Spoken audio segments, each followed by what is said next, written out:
Hey, man, it's good to be in the house of the Lord today. I'm excited. This is my second favorite message in this series. And so if this is your first time to visit, or we don't call you visit, it's your first time to come by. You know why you don't call you visitors? Visitors you don't expect. We did everything we did. We prayed, we practiced, we rehearsed, we studied, everything, because we expected you to show up today. Amen? We expected you to be here. And because of that, we made sure the coffee was warm. We made sure the food we're going to put out is good food. I won't never give you something I don't want to eat myself. Amen. You ever go to those people's house and you're like, I'm going to tell y'all some truth about Pastor Todd. They're like, hey, you need to come over and eat with us. I'm like, oh. How about we meet at a restaurant? That way you don't got to do no dishes, no cleanup, and we can just fellowship or whatever. But what I'm really saying is you might have a cat. And that cat might have got on your counters, and on them counters you might have cooked my food. I'm out. So, Pastor Todd, you shouldn't say things like that. I'm just telling y'all, so when I say let's go to the restaurant, you'll be like, oh. Right? So, anyway, man, I'm glad you're here today. We're in a series about amazing grace, and you may think, well, couldn't you come up with a better title? No. I mean, I don't know what else you can say. It's just amazing grace. And so I want to say right off the bat, though, as we get in this today, you will never have a free life until you learn and understand grace. So today I want to talk about orphans, slaves, and sons. This is my second favorite message of this whole series. And so in Luke chapter 15, there's a very famous passage here that even if you didn't grow up in church, you kind of know this story or you heard about this story. But I think in this story is a great picture of grace. And so I picked that out to kind of talk to you about this morning. And so there's this guy that's on a journey. He's on a journey of discovery. No people like that get on my nerves. Do you ever talk to the people? What are you doing? I'm just discovering right now. I'm just finding out who I am. You're 50 years old. That's who you are. You should have figured that out when you were like 16, 18. But now you're 50 player, and you got a wife, and you got 3 kids, and you're on discovery. So this guy, he's trying to figure out who he is, and he's trying to figure out on this thing of journey. Here's what he does discover. He discovers a thing called amazing grace. But in order to understand that, I got 2 questions for you today. Here's the first one. If you're not a note taker, write this down. If you're a note taker, write this down. If you're not, write this down. Okay? First question. What is really true about God? We need to answer that today. What is really true about God? Not rumors, not what you've heard, not what others say, not what your mom and them told you, not what your pastor tells you to think, not what they taught you at the other church, but what is it that you believe to be true about God? You got to figure out what is it that I really believe about God, because if you can't answer that question, then you can't get immersed in grace. How can you fall in love with somebody you don't even know? So we got to know what we believe about God. Here's the second thing we got to answer today. What's true about me? What? And that's a whole lot of counseling, I understand, but what's true about me? In other words, how do you see God? How does God see you? Who are you? What's in your core? If we drill to the middle of you, what are we going to find? What are you all about? And so let me set this story up. I just saw James Blaylock. Hey, dude, sorry I forgot to call you back. I'm glad you're still alive, though. Praise the Lord. That would look bad. Hey, John O'James passed away. He called Pastor to tell him, bye. And so, sorry about it. Hi. We'll talk after church. I don't want to anger him, man. He's a large human being. And lethal. He could kill me if he wanted to. But just know that I have a purpose and a plan, and God's got a plan for my life, so he can't kill me after church. So, so you got this young guy. You got these you got this dad raising these 2 boys. And these boys are probably between the ages of 18 and 24. And he might be a single dad because we don't ever hear anything about a mom or a wife in this story. And this youngest, I'm going to break this down in KTT version. That's Kevin Todd Turnbow version. So you might want to go back and read it in the original Greek or Hebrew and find out what I'm trying to say. But in the Kevin Todd Turnbow version, basically the youngest kid comes up to his dad and basically says, hey, old man, you ain't dying fast enough. Yeah, like, I hope Hunter does try that. Because, like, I could get another kid. Y'all not ready for him. So he comes up to his dad. He said, you ain't dying fast enough. He said, can you either get busy dying or can you pay me my money? Go back and read the story. That's what he says. He goes, I need my inheritance because I got things to do. Why is it? That's Trish at the restaurant, y'all. That's my wife right there. That's where I got that from. When we're at the restaurant, Trish will ask for things, and finally when it doesn't come, like when she thinks it ought to come, the next thing Trish is doing, like, here's what's going to happen. I'm going to need, and me and Hunter are like going, dear God, man, what is up? We only get her on the weekends, and so we just like, so that's where that came from. So he's like, you can either get busy dying or you can give me my inheritance. He's a very selfish person. He's thinking of nobody but himself here. And I share this. There's another series I preached if you ever go on the TWC app. I think it's called Daughters and Sons. And I talk a little bit about this, but maybe I even go back and revisit that and bring it here. But here's where we're talking about daughter and sonship. Not only is this dude being arrogant and selfish, he's leaving his dad to die all alone.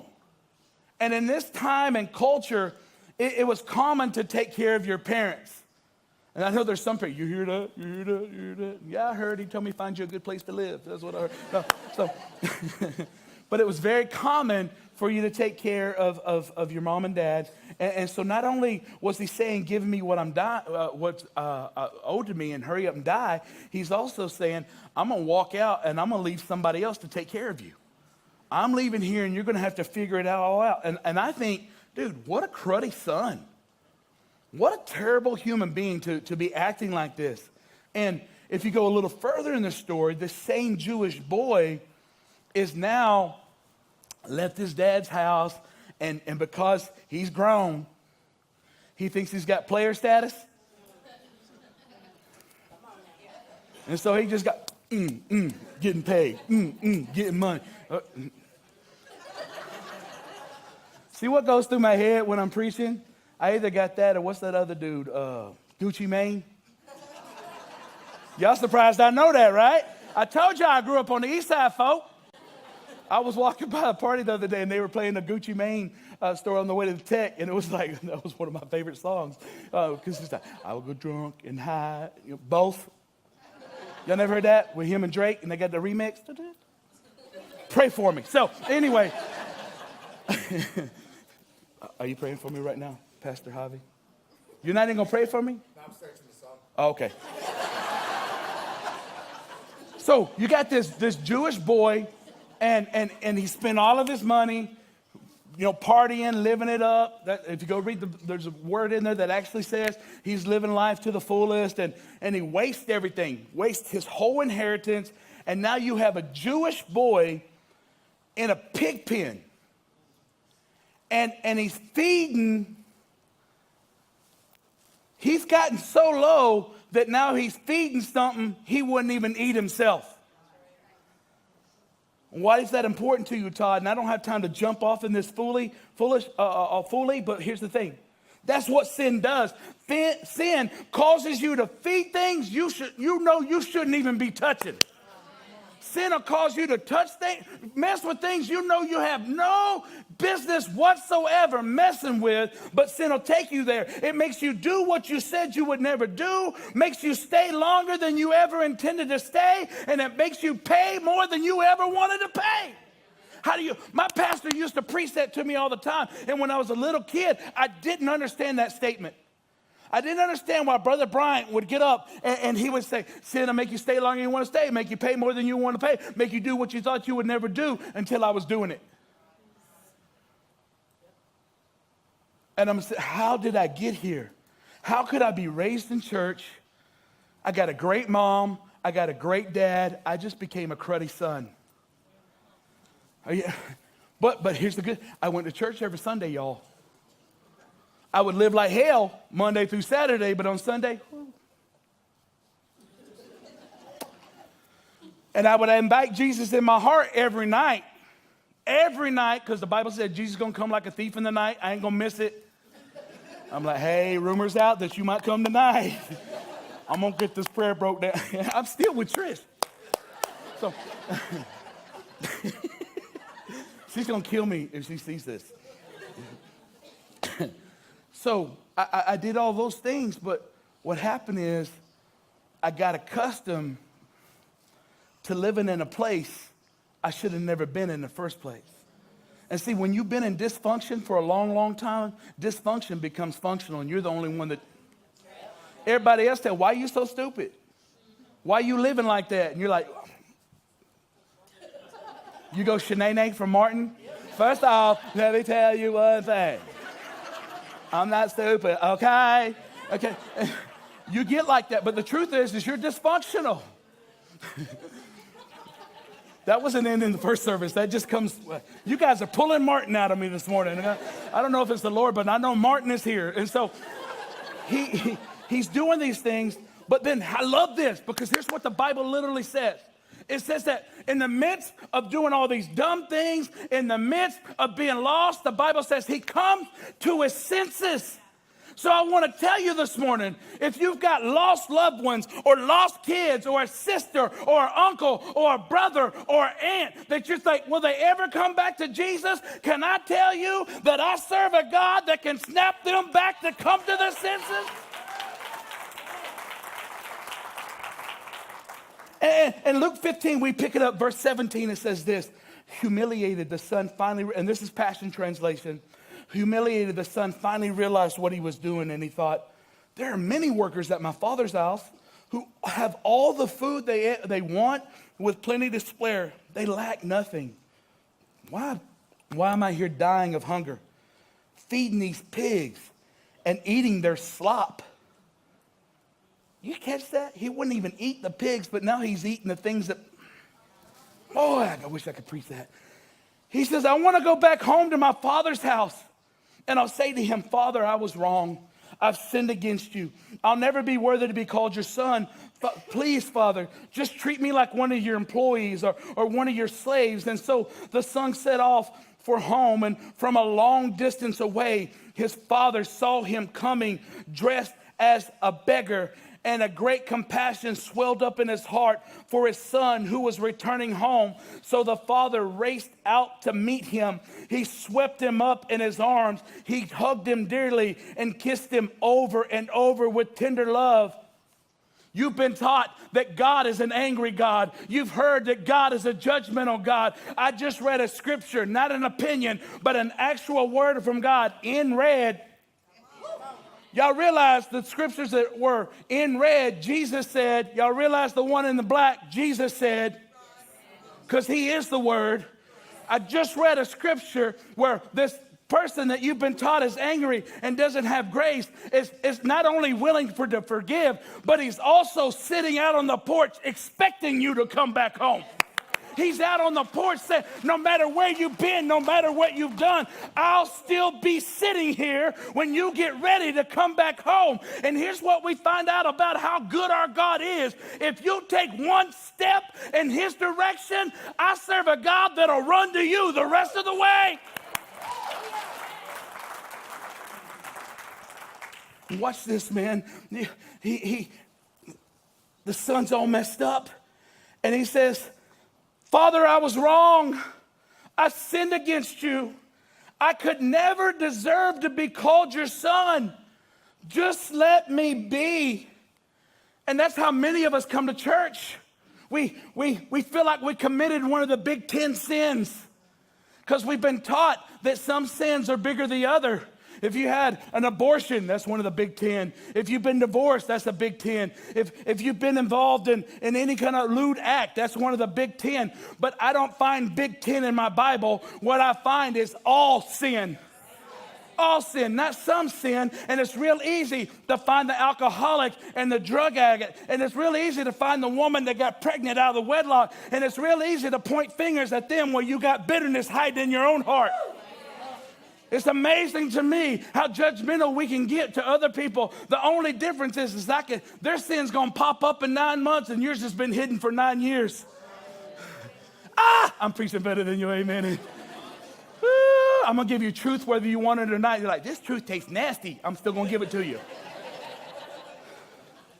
And I want you to see this, man.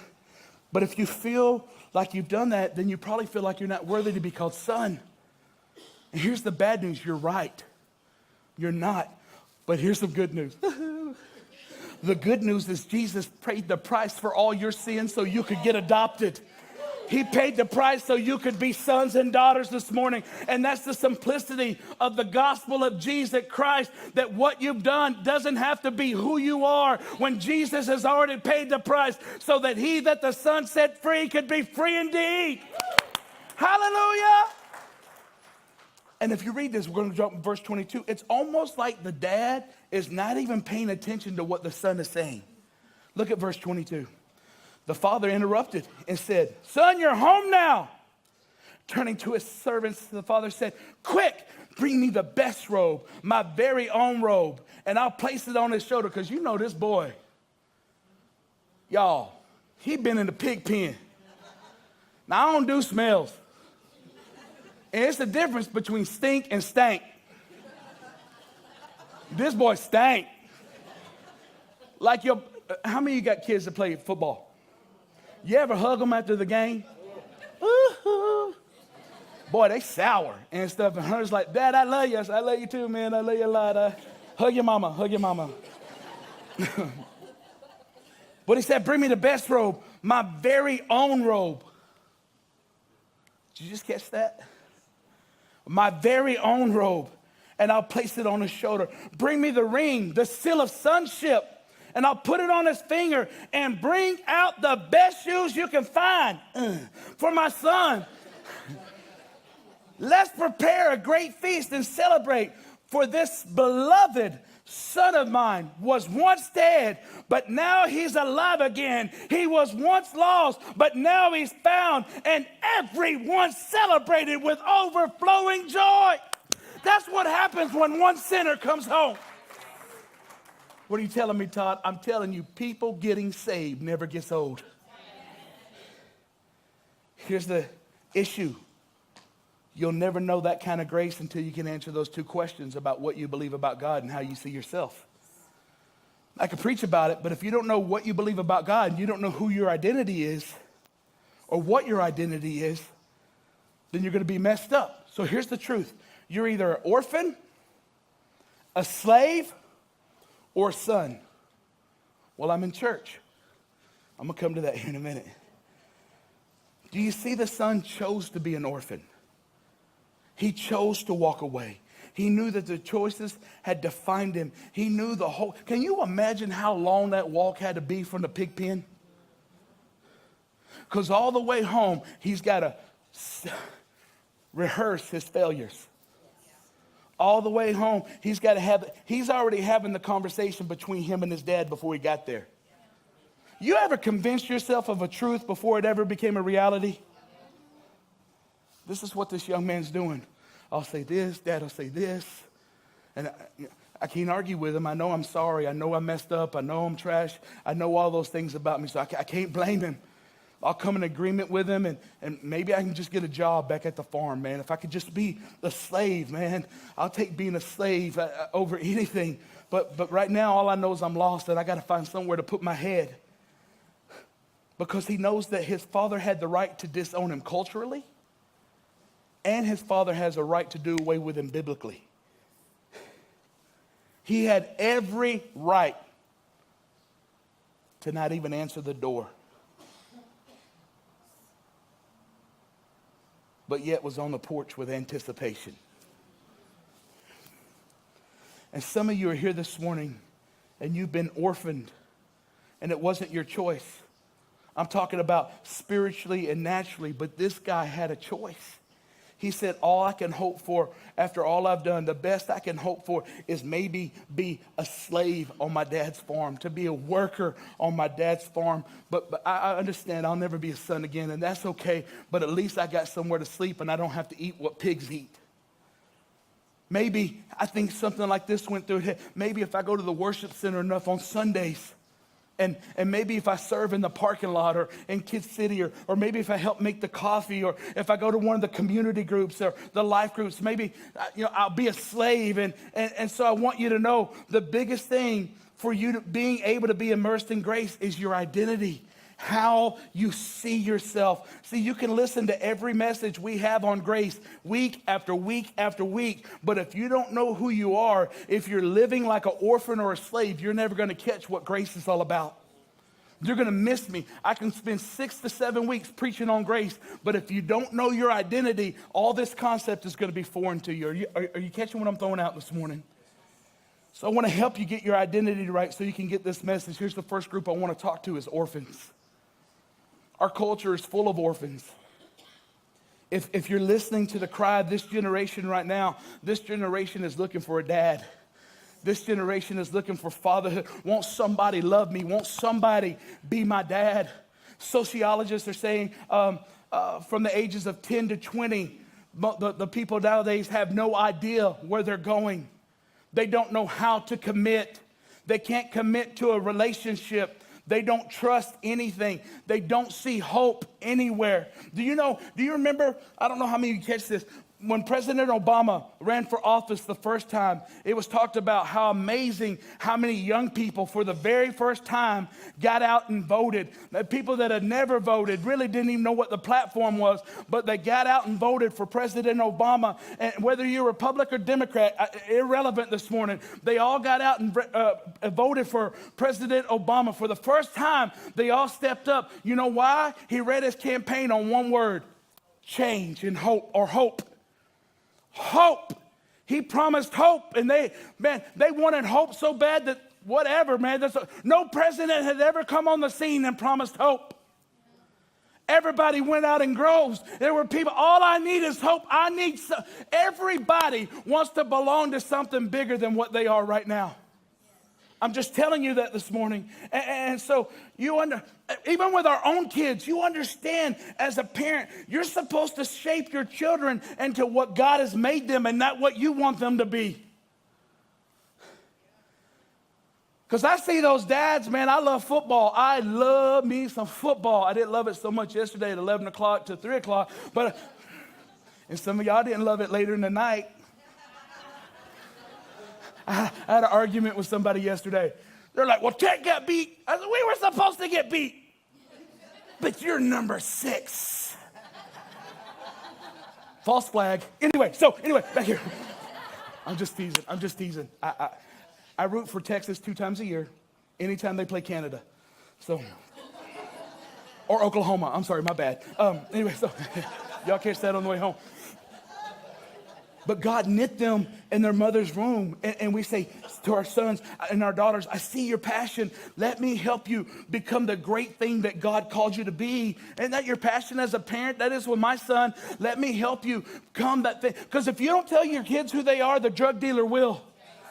Somebody in the world will tell them their identity. That's what we got, identity crisis right now. I'm just being honest. Listen, years ago, you never heard people walking around wondering if they're a boy or a girl. I want you to hear me this morning. People dressed in this way, that way. Forget what you think about it. Just hear me today. None of that ever existed. Why did it start popping up? Identity crisis. They don't know who they are in Christ. And so somebody else told them, this is who you are, and this is what you should do. And you know what? They were like, at least the person that told me, I think, loves me. So in order to get love, I'll become whatever you want me to be. I'm not trying to offend you. I'm just trying to tell you the reality of what's going on in our world. Because the church had the mic and did nothing with it. And the world did something with it. They said, I love you like you are. I love you in spite of your differences. I love you no matter what. And guess what? Everybody's flocking to the world rather than the church. I know there's going to be some people offended. I can't believe he said that. Be offended. Just don't email me. I'll delete it. So they just need somebody to believe in them. See, orphans will attend the worship center every week. They will come, but they will not commit. They don't have the capacity to commit because they don't trust authority. And the reason they don't trust authority is because they've been at other churches where they got hurt too bad. They've been under other pastors where they got hurt too bad, and I can't believe my pastor did that. See, orphans can never be immersed in grace because they don't believe dad has enough grace for them. I want to tell you, man, I'm going to mess up as your pastor. What? I'm going to mess up. I don't get up every day. Boy, I can't wait till I can mess them over. That's not, but it's going to happen because I'm an earthen vessel with heavenly treasure. I want to set you up for it. It ain't going to be like this. You're not going to get up and see on the news or in the paper, local pastor stole money from congregation and leaves. You'll never read that. You'll never read, local pastor of the worship center has an affair, cheats on his wife, got multiple girlfriends all over the city. I can promise you, I ain't messing up what I got going at my spot. That's never going to happen. But I want to prepare you. Local pastor got in fist fight at golf course. That might happen. I just want to tell you, and I'm getting better. I'm getting better because when they hit their ball at me, now I do the Christian thing. I hit it back to them. And then they pull up to me and they're like, hey, why'd you do that? I thought you didn't know where your ball was going, so I don't want to make sure you could find it, sir. And you would much rather me give you this ball than give you my... Anyway, so I'm going to fail, but I promise you, I don't get up every day and, man, I hope I can kill somebody at TWC. Because here's my heart, whether you believe it or not, I have nothing to gain by killing you and everything to gain by helping you become who God's called you to be. That's why we love you for where you are, for who you are, to where you are, to where you're supposed to always be. That's it. Javi, help me with it. Who you are, where you are. I wasn't that far off. That's so awesome. See, I was imperfect pastor right then. It's on my wall. I couldn't even quote it. Pray for me. I was just talking about a fist fight and I got angry. And so, but not with you, James, or you, Pastor Cameron. Neither one of you guys. But somebody like Hunter size. Okay, so... But they got people, they got trust issues, man. They've had to fight and claw for everything. And so nobody's ever believed in them and nobody's ever given them anything but grief. And so it's a foreign concept when I say you don't have to be an orphan. Here's the second group, slaves, which I think this is the majority of the local body right now. I think this is the majority of people that go to church every week. And you're like, Pastor, why would you say that? Just stay with me. Orphans don't know who they are. They don't know where they're going. They are just going through life, and they don't even really care if they end up somewhere. Slaves are the most committed group of people because they believe their position in the family is dependent upon their performance. They believe if I work really, really hard, then Dad will pay attention to me. Dad will see me. And I talk to church people all the time who are slaves, and they are easy to identify because their whole identity is wrapped up in what they do. It's wrapped up in their singing. It's wrapped up in their preaching. It's wrapped up in their playing. It's wrapped up in their teaching because they think their gift is what gets God to love them. And I'm telling you, the fact that you got a gift lets you know how much He already loves you. Who do you think you got the gift from? Even if you got the gift of boogie, come on, somebody. It came from the Father. Now, some of you ain't got it. Some of you ain't got it. We don't want to see it. We don't want to see that. It's not a good look. But we think, I believe we're to do good works. I want you to hear me. I believe in doing good things. But I don't think doing good things saves me. I'm not saved by good works. I'm saved to good works. Listen, I'm the pastor of the worship center. I'm a husband to Trish. I'm a father to Hunter. That's what I do, but that's not who I am. God is not impressed. I want you to write this down. It's my favorite note of the whole thing. God is not as impressed with what we do as He is with who you are becoming. Do you really think that Jesus came to earth and died on the cross and was resurrected after 3 days just so He could control your behavior? Think about that. Slaves concentrate so much on behavior. Jesus came to make me good.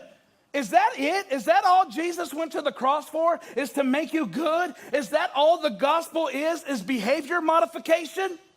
Because listen, I believe in good behavior. I believe good behavior is better than bad behavior, but I'm more concerned with the inside out than the outside in.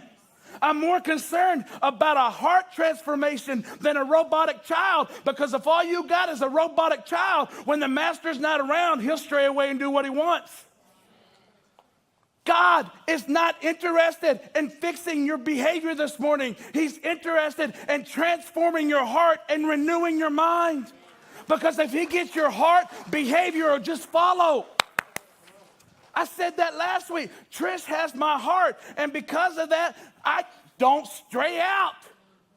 She's got my heart. I ain't messing up what I got going on my spot.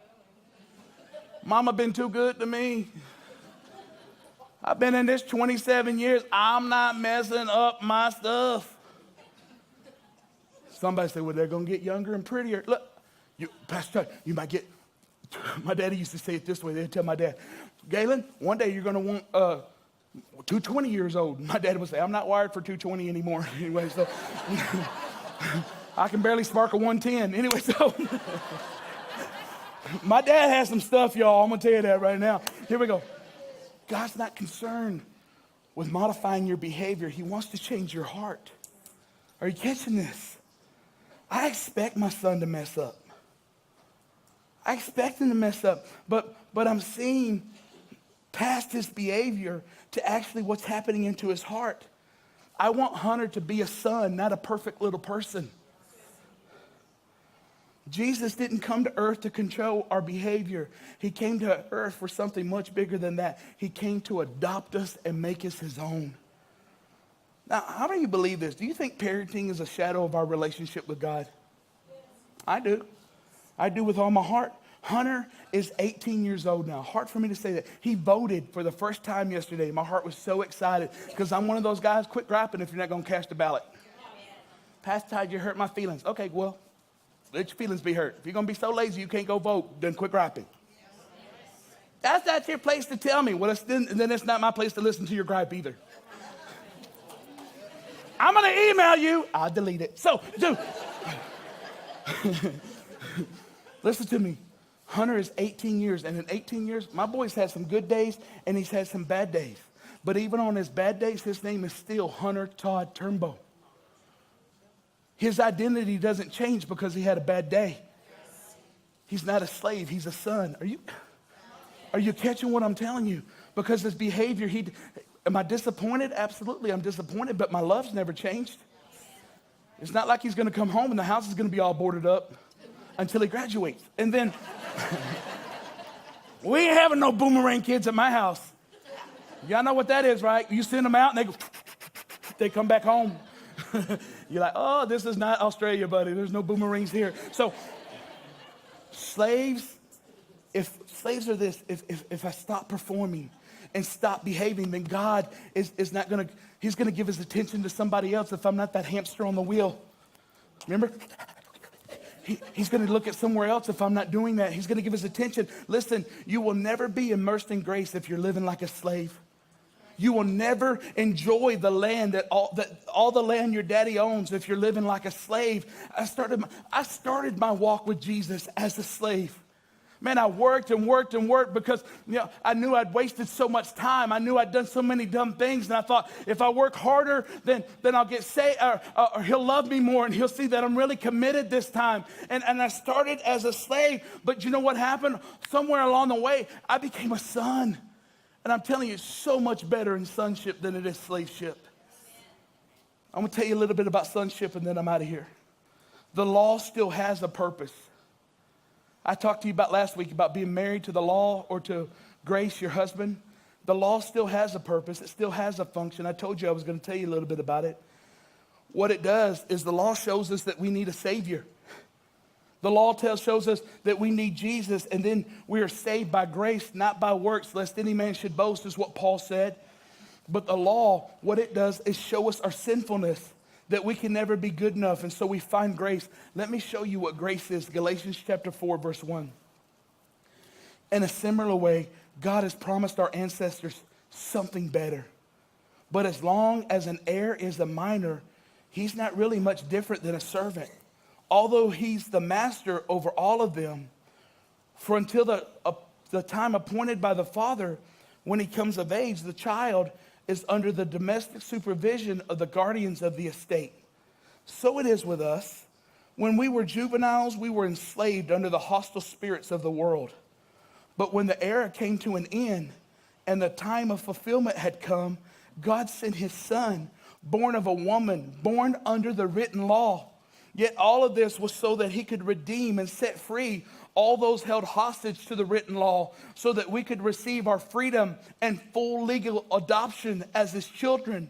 And so that we would know for sure that we are his true children, God released the spirit of sonship into our hearts, moving us to cry out intimately, "My Father, you are true Father, our true Father." Now we are no longer living like slaves under the law, but we enjoy God's very own sons, or enjoy being God's very own sons and daughters. And because we are his, we can access everything our Father has, for we are heirs of God through Jesus the Messiah. Are you catching that this morning? That's your truth.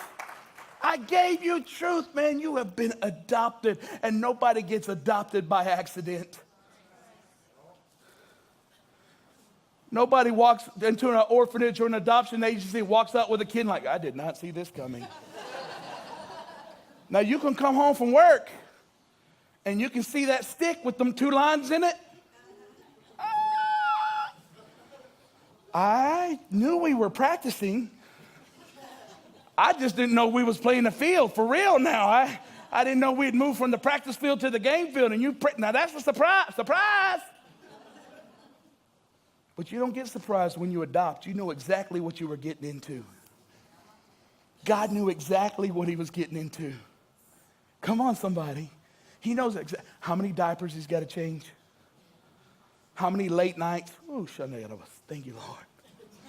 How many late nights he's going to walk the floor with a sick baby. He knows when you grow up to a teenager how many nights he's going to walk the floor wondering if they're going to get home safe. My kid's still 18. I don't go to sleep till he gets home. And I sit there, man, I'm like, "Lord, get him home safe. He's in your hands. Get him home safe." And I know he's going to have accidents. He's going to wreck his car. He's going to wreck his truck. He's going to get his heart broke from some little girl, and he may break some little girl's heart. I don't know. He's going to do some things good, and he's going to do some things bad. But there's never been a day since August 18th of 2000 that I regretted ever having him as my son. And where do you think I get that heart from? I get it from my daddy. "Pastor Todd, you shouldn't refer to God like that. He's to be honored and reverenced." I'm going to show you something about that. Because a lot of people think I'm being irreverent when I call him daddy. Let me show you something real quick. We're no longer slaves, but sons. And since you are a son, God has made you an heir. And since you have been made an heir, he has invited you to call him Abba. He is involved. I'm telling you, the most beautiful thing you'll ever experience when you're walking around in Israel is when you're walking around a playground and you hear one of those little kids go, "Abba, Abba." And immediately it catches my ear. Because I'm thinking, that's got to feel what God feels like when I call on his name. And whatever's going on, that dad stops. "Hey, what do you need? What is it? What is it? Oh, honey, don't be afraid. Don't be afraid. Daddy will go down the slide. Daddy will go down the slide with you.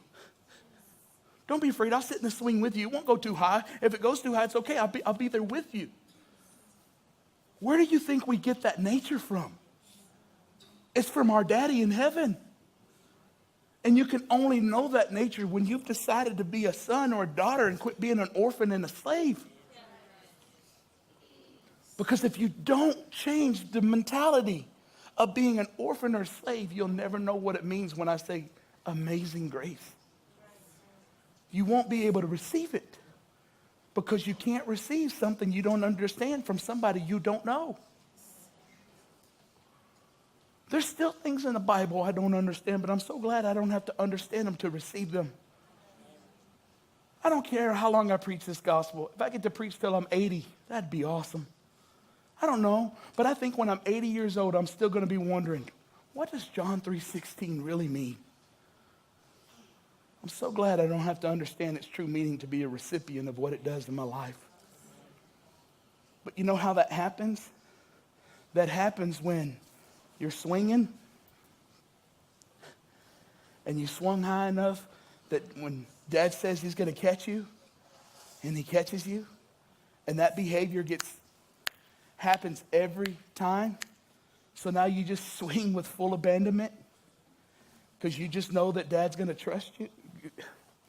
Dad's going to catch you. You learn his nature and your character, that he's going to catch you every time you swing out of that thing. And so then now you take this bull by the horns, and you go out like, dude, that scripture where all things are made possible to those who believe, that goes back to the swing set. That goes back to the playground. Help me, Holy Spirit. That goes back to the basics. That goes back to day one. And because I know that he's going to catch me when I swing, I now know that I can do all things through Christ that strengthens me. I know I can do it. And I also know that when these other thoughts that pop up that try to tell me it's a lie, I automatically know those things are a lie because I go back to the playground. Whew, this is new to me because I didn't preach this in first service. I go back to the playground and I remind myself, Daddy caught me every time I jumped out of the swing. That's his nature. That's his character. But I cannot know his nature and character without spending time with him on the playground. I got to dedicate myself to getting that playground experience so that when I go to the battlefield, when I go to the battlefield, God has not given me a spirit of fear, but of love, peace, power, and a sound mind. No weapon formed against me shall be able to prosper. You don't show up on the battlefield with that mentality unless you've jumped off a few swings into his arms. Are you catching me? But in order to do that, you've got to get away from being an orphan, and you got to get away from being a slave. And you got to get away from the fact that what you've done is not who you are. How do I do that, Todd? You come to your senses. You pick yourself up out of the pig pen, and you start walking home. It can't be that easy. Isn't that what we read? But there's got to be more to it. Listen, it ought to be against the law to complicate Jesus Christ. It's that easy. Pick yourself up. Don't worry about what you smell like. Don't worry about what you look like. I'm just asking you this morning, would you just start the walk? And here's what I know about him. If you'll do this, he'll do this. It's the only time in the Word of God where you ever read a scripture where the Father ran. And when he ran, he didn't run to a saint. He didn't run to a scholar. He ran to a sinner. Are you catching what I'm throwing down this morning? Because God knew the whole time that kid walking that road was his son. And nothing was going to keep him from getting to his son. I know that to be true of my own. I don't miss anything that my son doing for church activities. Well, what if it's a funeral? One day I'm not going to be here and I'm going to miss my son's activity. I'm not going to do it. Pastor Todd, you're not a very good pastor. I'm okay with not being the greatest pastor, but I refuse to be a failure as a father. I refuse to have my wife ask me if I have a girlfriend or am I married and committed to her. I refuse to let this church be my mistress. I love you, but I don't love anybody in here like I love Mama and Hunter. I'm just being real with you this morning. And you shouldn't either. You shouldn't either. That's home team. There's people in here that don't love me. Like, you know how many people come to this church and left and I'm still here? But every day I go home for 27 years, Trish has been there. I'm not messing that up. And did you know on my staff, you can go talk to my staff members. I'm not telling you this to make me feel like I'm a great pastor. I'm just telling you the truth. Did you know that if your kids have an activity and you're at work or you're doing church business, that's one of the reasons you can get fired for working for me? Fired.